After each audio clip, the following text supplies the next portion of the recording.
পবিত্র পিতা, পুত্র ও পবিত্র আত্মার নামে আমি আপনাদেরকে স্বাগতম জানাই আত্মার এই খড়গের অনুষ্ঠানে। বিশেষভাবে ঈশ্বর আজকে আমার এবং আপনার জীবনে তার কৃপা দান করতে চান।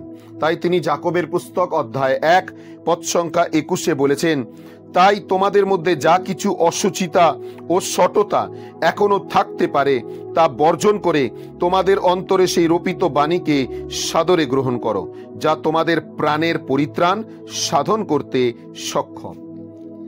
ঈশ্বরের বাক্যকে গ্রহণ করো, বাকি যা কিছু আছে সব কিছুকে ফেলে দাও। ঈশ্বরের বাক্য গ্রহণ করো, কারণ ঈশ্বরের বাক্য পরিত্রাণ, জীবন এবং অনন্ত জীবন তোমাকে দিতে পারে। যদি তুমি ঈশ্বরের বাক্য গ্রহণ করবে, তাহলে ঈশ্বরের বাক্য দ্বারা তুমি পরিত্রাণ লাভ করবে। আজকে প্রভু আপনাকে এবং আমাকে পরিত্রাণ দেওয়ার জন্য তার পবিত্র বাক্য প্রদান করছেন, যেন আমরা সেই বাক্যকে গ্রহণ করি। এই সকালবেলা যদি আপনার ঘুম ভেঙেছে, ঈশ্বরের বাক্য খুলুন, তার সাথে যুক্ত হন, যেন ঈশ্বরের কৃপা, দয়া, অনুগ্রহ ও শান্তি আপনি বরণ করতে পারেন। প্রভু আপনাকে আশীর্বাদ দান করুন। যুক্ত থাকার জন্য অজস্র ধন্যবাদ। সকলকে জয় যিশু।